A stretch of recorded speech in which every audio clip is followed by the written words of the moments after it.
Welcome to Masters of Self University podcast, your highest source of sacred truths and universal wisdom. Hello, beautiful souls. I'm Rachel Fiori, mystic, spiritual teacher, psychic healer, and founder of Masters of Self University. Join our journey of soul transformation as we deep dive into this latest episode.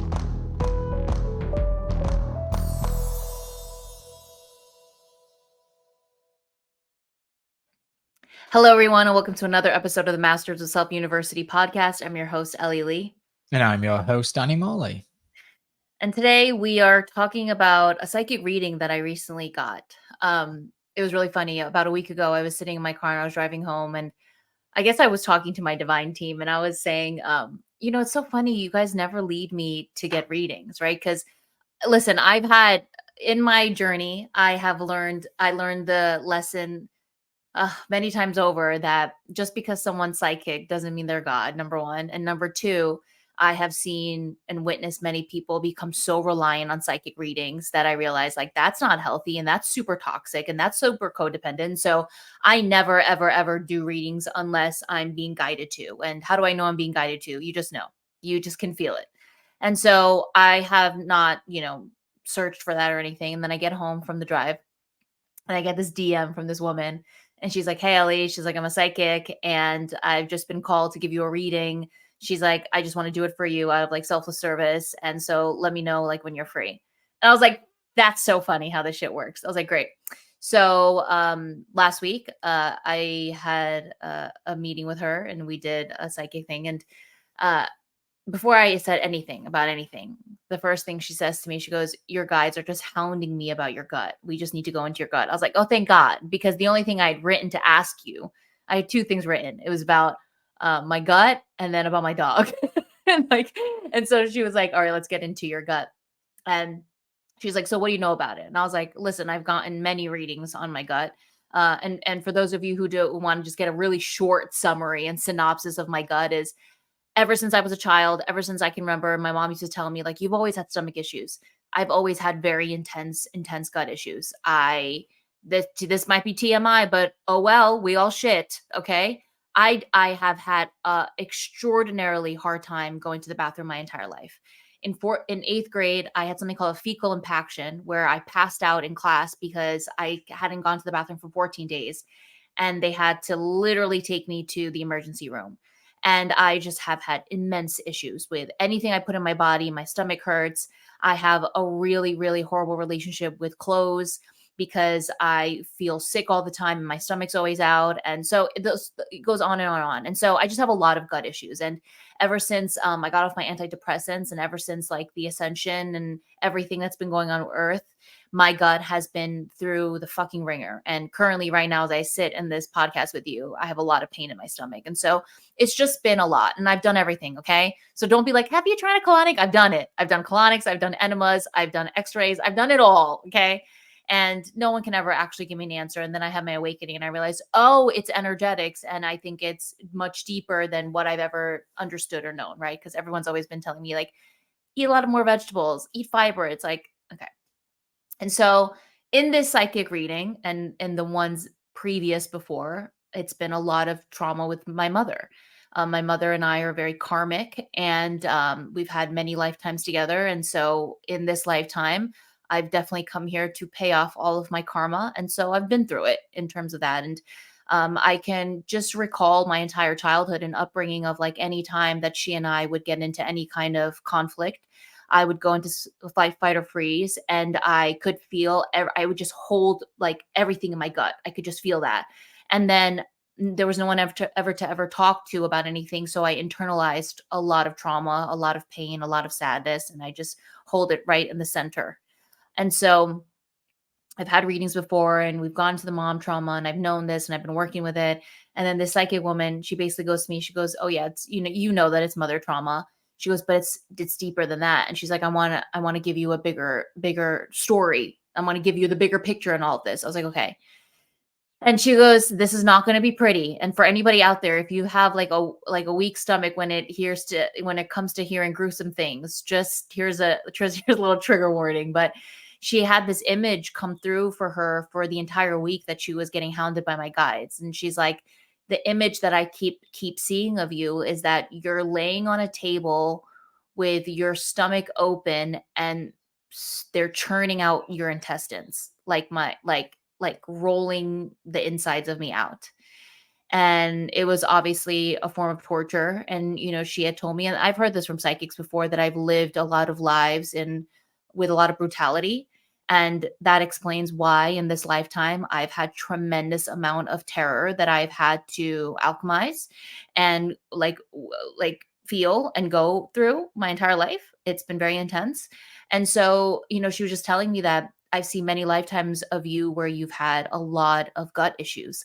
And then one lifetime came up where I was emaciated and I died because I couldn't even keep food down. Like, it's intense. Okay. So, and I can feel that in my gut. I'm like, this isn't just one lifetime. Like, this has been something that's been with me for a while. And so she was also going into how, because, the gut is the solar plexus, mine is always on the bottom. And so obviously my solar plexus, and she's like, all of your gifts are there. And that's where our power lays, right? Is in that area. And I'm always telling Danny, and I'm always like bitching about, like, where are my gifts? Like, where are my psychic gifts? Like, where the hell are they?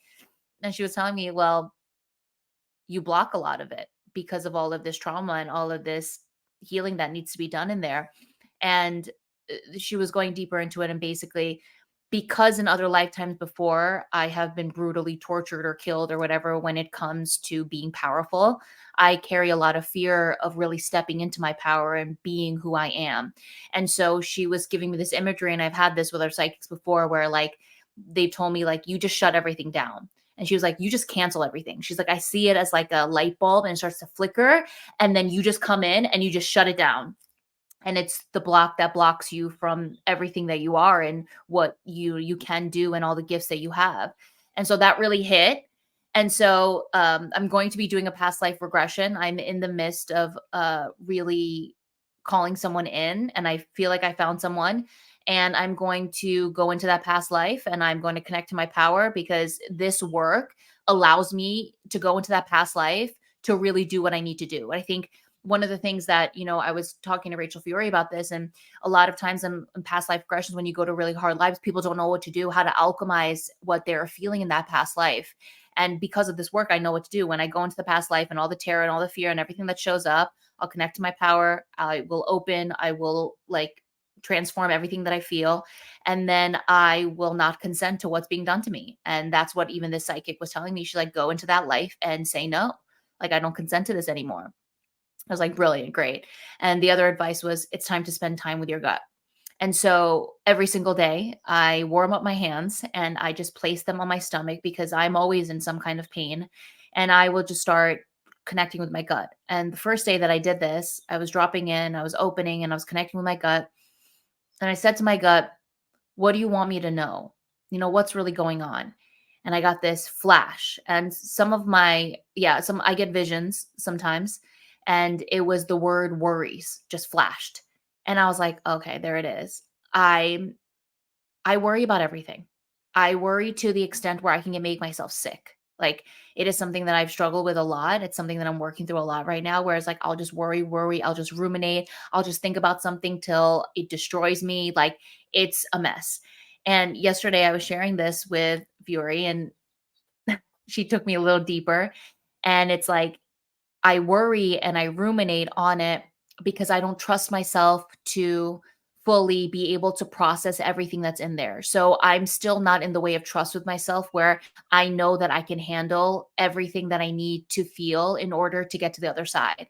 And so there's still all of this powerlessness. There's still all these programs that tell me that I can't trust my power. I can't trust who I am. I can't. And obviously I've also had a lot of trauma where my trust has been broken and I've been disconnected from it. And so it's a lot of learning how all the programs that are keeping me from really trusting in myself and really allowing all of that blockage to be alchemized so that I can access all of my gifts and access my power to be what I'm meant to be in this life. So that's like a very long, short summary of some of the reading that I got. Yeah, and I've been living with you for like 2 years now, right? Yeah. And it's just it's wild to see what you eat Yeah. in terms of it's not bad. Yeah. You eat good stuff. Yeah. Yes, all right. When the solar flares come in, we love to snack on chips and whatnot. Like, yeah, all right. It's not perfect, right? Yeah. But what is? But for the most part, like I see what you eat and I see how much you eat, and I'm like, how are you this, blocked? And like, Yeah. we'll eat the same thing. And listen, my gut's messed up too, Yeah. but I don't suffer in that way. It's different. Mhm. It's wild to be with you and to be like eating the same thing and watching what you eat, and then yeah, seeing you in so much pain and like every day, like you showing me your stomach and how bloated it is.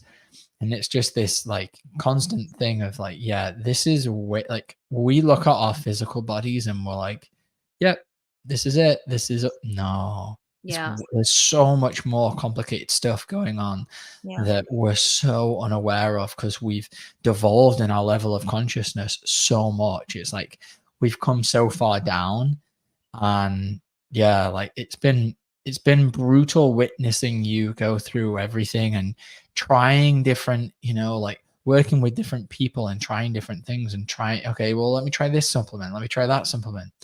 And then, I mean, I would love for you to speak on that. It may help a little, but it's not truly, nothing's ever like really worked, right? Yeah. Yeah, like I was working with what do you call what does she call herself? Like a holistic Yeah, practitioner? practitioner and naturopath or something like that. Yeah, yeah. And so I was working with a lovely lady who does this, and I was taking so many things for months and months and spending so much money, and I was like, actually nothing's helping. And like I'm just, and the reason why I decided to like take a step back was because you said to me, you're like, you're forcing all this stuff when there's so many energetics that are attached to this, and like we need to start from like really ground zero.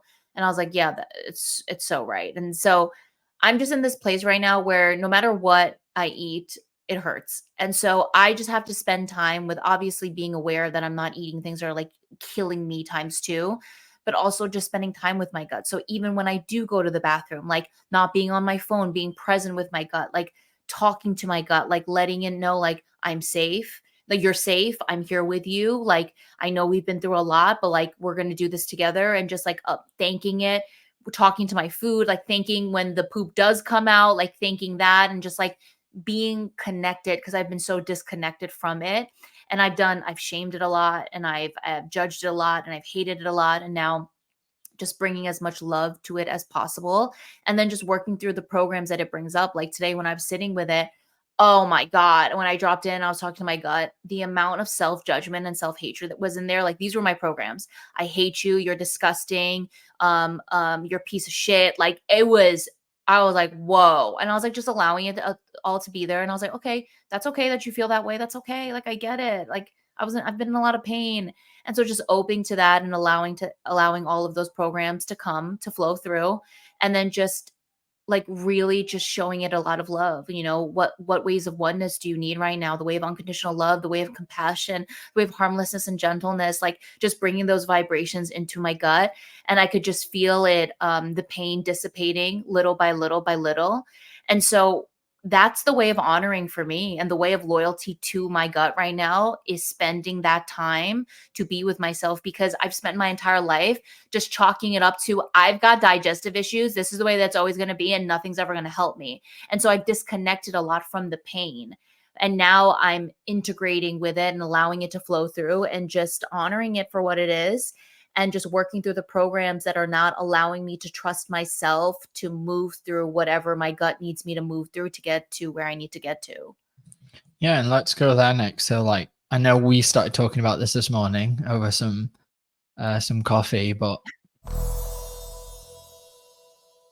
quick announcement: we are currently filling our June group class. So if you're listening to this in June of 2024, we are currently filling this class. If you are ready to do this work, then please do a free consultation and save your spot to learn this work, to learn how to go on this amazing journey of inner transformation, of learning how to see and awaken to all of the programs and wounds you have. And then, of course, connect to your heart and learn how to really alchemize and transform at the deepest level by connecting to your soul. So I hope to see you there, and please enjoy the rest of this podcast. What is it that's causing you to not trust yourself? I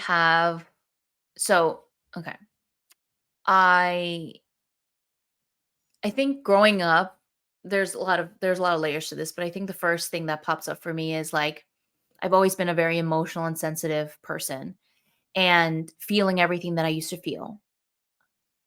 And then nobody giving me a, yeah, that's okay that you feel that, or like, hey, let's talk about that, or let's move through that. And so it was, oh, I started to see the way that I was this is not good, this is not normal. So if I'm like this, then something's wrong with me and I can't trust what I am. Like from a young age, I realized like I'm broken or like something's wrong with me. And why doesn't anyone else feel the way that I feel? And so I think there's a lot of like mistrust that happened there. Like I can't trust what I feel, because even when I'm expressing myself, I'm being dismissed or I'm being shut down. So there's layers of that.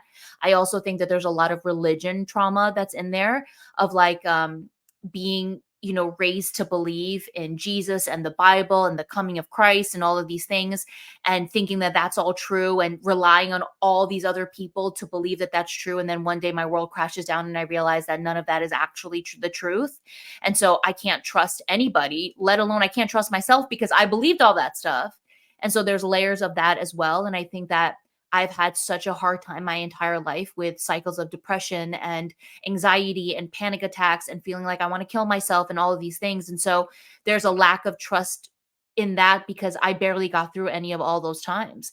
And so, I'm being on antidepressants. So all of this reliance on drugs, reliance on psychiatrists, reliance on other people to fix me, to help me, to all of these things, because I can't do it myself. I'm too broken. I'm too messed up. I'm too emotionally distraught. I'm too this. I'm too mentally ill and emotionally ill.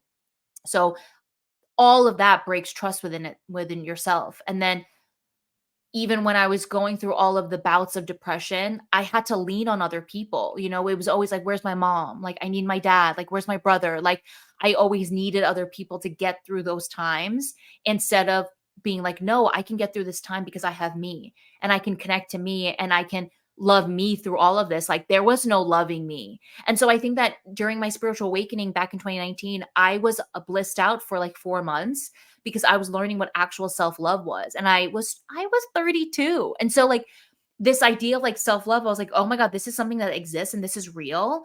And learning how to actually love myself was profound for me. But then nobody was teaching me how to actually love myself through pain. And so I just spent so much of my life just relying on other people to get me through pills, all these things. And so I just can't trust myself to move through these really difficult times when they show up. I hope that makes sense.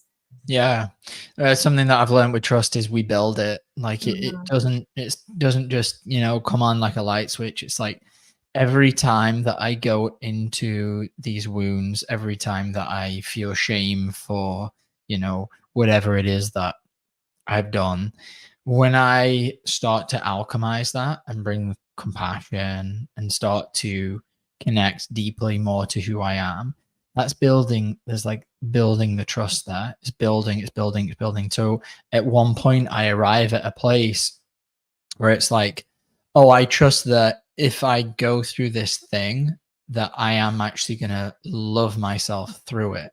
And that comes from the process of actually learning the steps of how to love myself through it, of going into the triggers, of going into the wounding and alchemizing it, and actually coming out the other side a more healed whole person. And when I do that again and again and again over time, I realize that I can go into this very dark place right now, and I know that I will get to the other side. I know that no matter what comes up, I'll be able to love myself through it, because I've shown up all of these other times when this shame showed up. I love myself through it. When this unworthiness showed up, I love myself through it. When this power, like all of these instances that I've had to go through, over the past X amount of years, oh, I've actually shown up for myself, and I didn't used to do that. So now I'm becoming this trusting person to myself Mm. and to my own healing journey.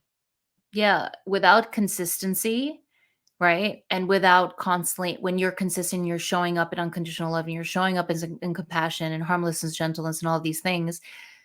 Why the hell would your inner child ever trust you? How can you ever build trust if you ain't consistent? It's like being a parent and then you have a kid and you only pop in every 6 months. You're like, hey, love you, bye. It's like, I can't trust you. Like, I don't know when you're gonna come in next. And you're not giving me what I need consistently, which is the guidance and love and the patience and et cetera, et cetera, et cetera. And so, we've obviously talked about this too. Like, I think that all of us, when you start this work, it's like your inner child goes, I don't know who you are. You've been showing up to me just like every other caregiver has shown up in my life. So why the hell would I trust you? And it is about truly being patient and not forcing anything and allowing them to know, like, that's okay. I totally honor that. That is valid. I'm still going to be here. I'll be in the corner over there. Anytime you want to come talk to me, anytime you're ready for me, I'll be right there, but I'm going to consistently show up for you. And so for me too, with my gut, I haven't been consistently showing up for my gut. I've been harming it. I've been judging it. I've been hating it. I've been criticizing it. And so now building that trust within my relationship is building the trust within me. It's like the way of trust for me is coming in strong. It's like, can I trust myself to move through what I need to move through? And so I'm going through a lot this week, and I'm going to be experiencing something in a couple of days where, oh my God, I want to run away from it so bad because it is bringing up so much pain for me. I want to hide. I want to avoid. I want to run away. Literally, Danny, I haven't told you this, but to avoid this particular interaction that I'm going to be having in a couple of days, I was thinking, should I move to another state? Like, this is where my mind was going. Okay. Do I need to move to another state? Like, literally. And so, Wow.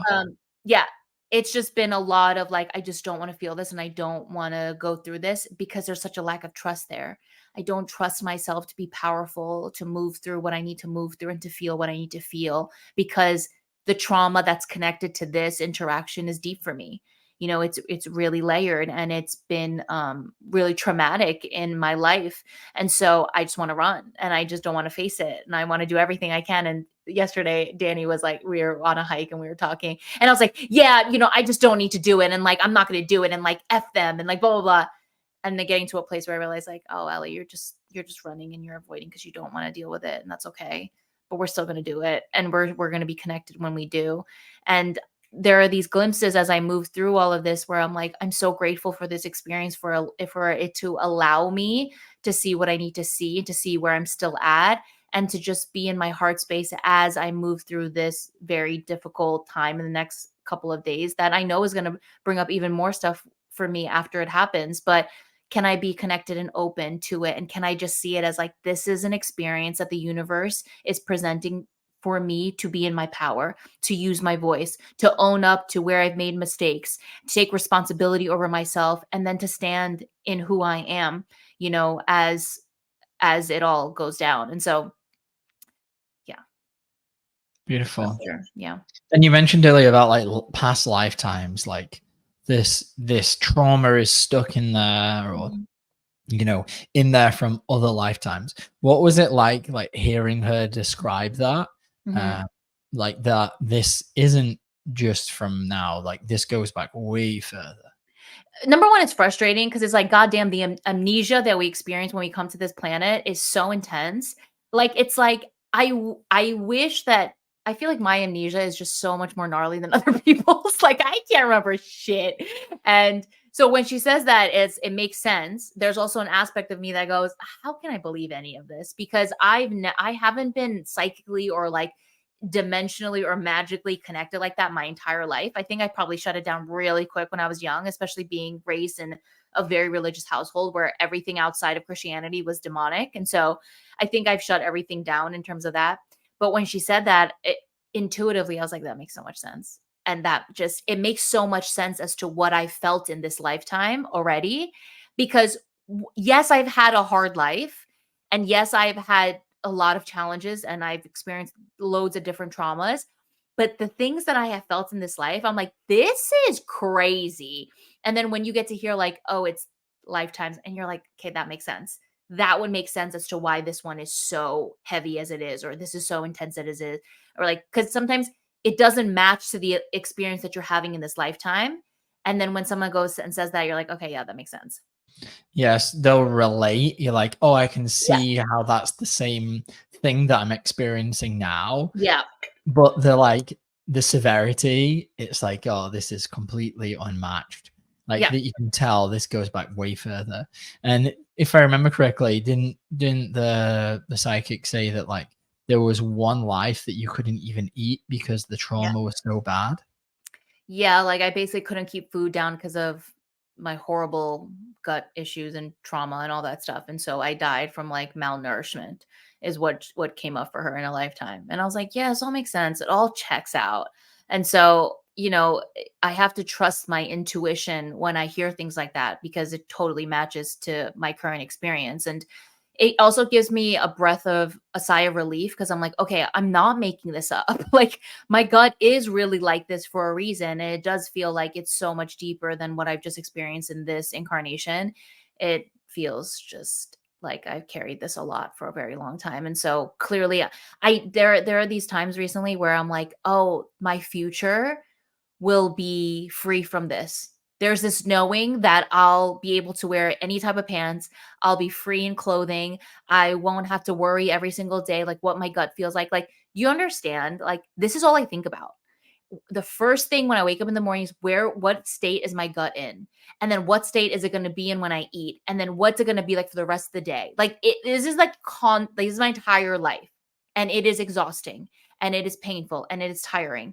And I know that there's going to be a day where I wake up and my gut's not going to be an issue and I'm free. And I can feel, even as I speak to you right now, the knots in my gut, like there's so much in there. There's so much going on.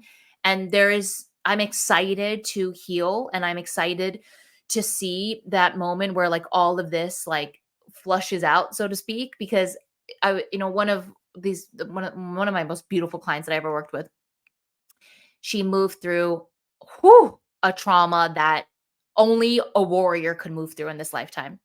And the moment she healed this trauma and she did what she was being asked to do, the diarrhea that came out of her for 5 days was crazy. She was telling me.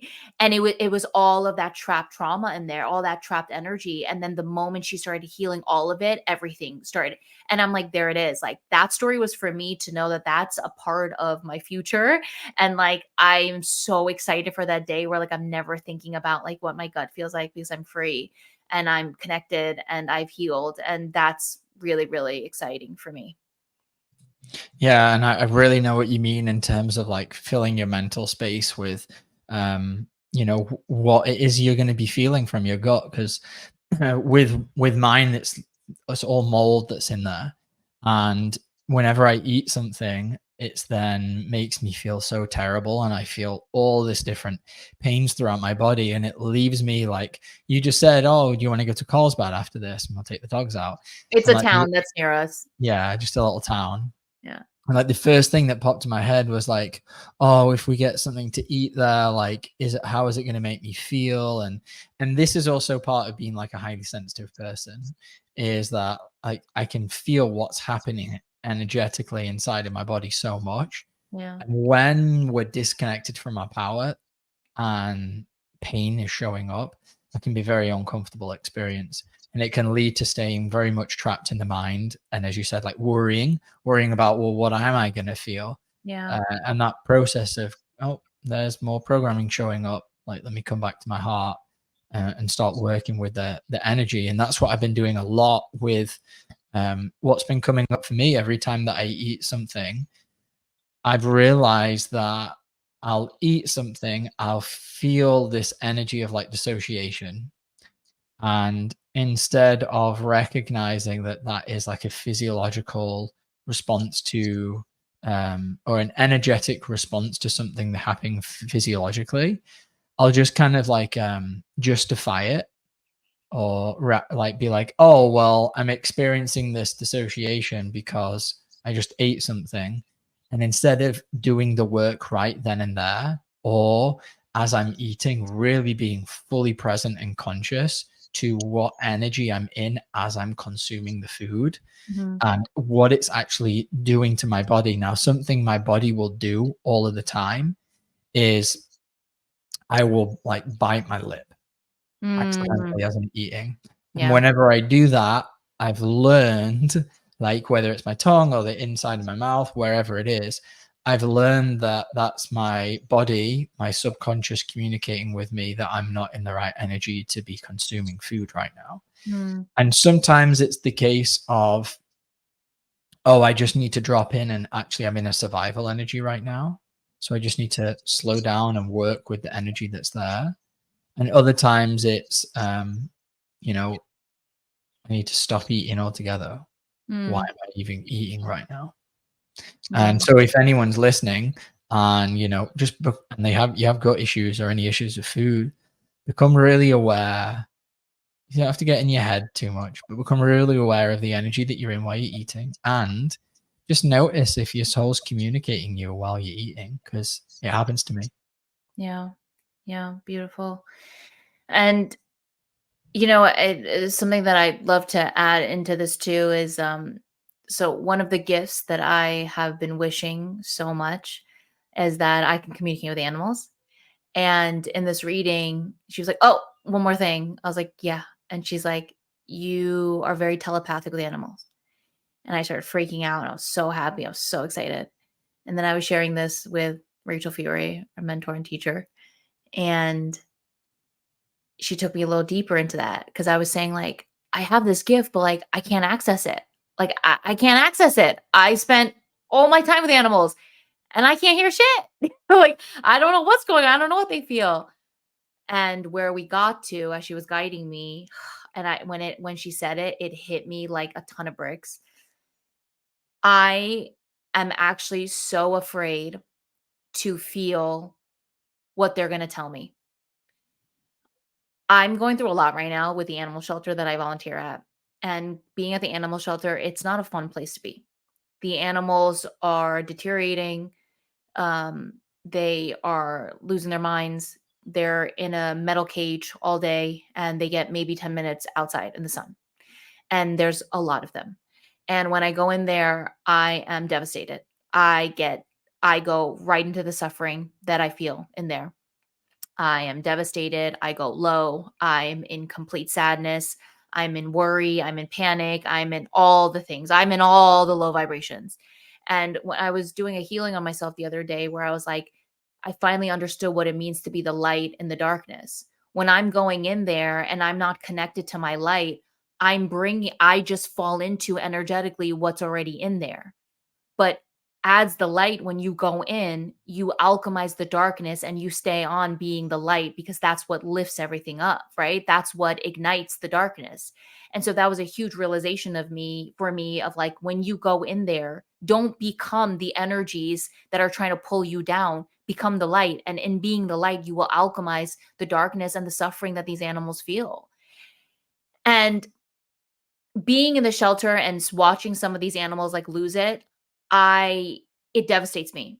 I come home and Danny, like, I'm obliterated energetically. I'm extremely sensitive. And I think that probably being in that shelter environment is very difficult for me because I can feel so much, but I know that I'm also blocking myself from feeling a lot. And so Rachel was guiding me deeper into this. And she was like, you're afraid, she didn't say this, but where I got to on my own with her guidance was, I'm afraid to feel everything I'm going to have to feel once I can communicate with them. So I don't want to feel that. And so I just block everything.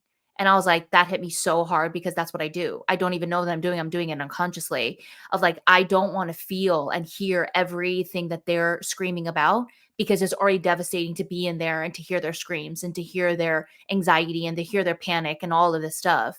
And so in my selfishness, I'm not the way of selfless service to these animals because I'm worried about what I'm feeling. Does that make sense? So like, I'm caught up in all of this. I can't handle it. I won't be able to. This is too much for me. So I'm just going to block it instead of let me connect to my power. I'm powerful enough to feel what I need to feel from these animals and then communicate with them to like calm them down, to let them know that I love them or to let them whatever I need to do to help them That is the way of selfless service. And here I am blocking myself and being selfish because I can't feel what they feel. Ellie, you leave that environment and you can go and be free.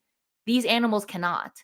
And you're out here being so selfish. And so that was a huge wake up call for me to connect to my power and then to start really honing this gift and to being open to help these animals telepathically so that they can feel reassurance, because so much you can tell like they're confused and they don't understand what's going on.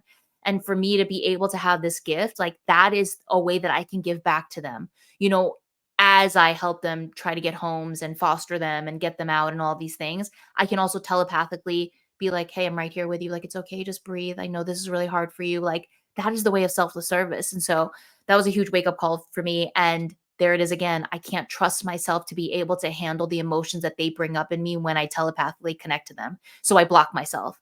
And there's the powerlessness again. That's the same issue with my gut. So it's all around.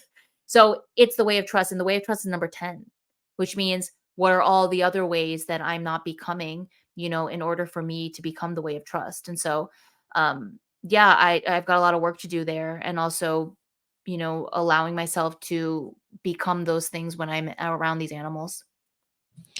Yeah, the animal shelter I stepped in for a very short amount of time. It was so tough, energetically, emotionally, spiritually, however you want to look at it. All the Ellies, it was brutal. Like you could feel the stress. Yeah. Like they, all these animals they're pack animals, and then they're kept in, and I understand why. Like I get it. Like there isn't enough funding to have them properly trained and roaming free, and like we're just not allocating resources to that. We don't see that as a priority. Because we're in separation, and because no one gives a fuck about animals, and our money goes to things that are destroying the planet and others. But anyways, that's another podcast episode. Because collectively we're choosing to put all our attention and energy onto things like Hollywood instead of, helping the animals and whatnot. Excuse me. But yeah, it was really brutal to go in there, and that brings up that teaching that really elevated teaching that the most selfless thing you can do is step into your power and actually heal. Because when you do that, you are bringing that vibration, that light to everything and everyone that you do. Yeah. And that it really is selfless, and it can feel very selfish in a regard because you're like, well, I'm doing this for me. Well, yeah, you are doing it for you, but you bring you everywhere. Mm-hmm. And if you don't do that, if you don't heal and elevate and, walk the path of becoming an enlightened being, what you're unconsciously giving to the world is everything that's hiding in your shadow, whether that's a massive amount of shame, the things you've done in your past, or whether that's all of the hate that's in there. And trust me, I've met people that you may feel or you may think on the outside that they're really wonderful, and they may be putting really trying to hold it all in and do the best that they can to not be that, and therein lies the problem.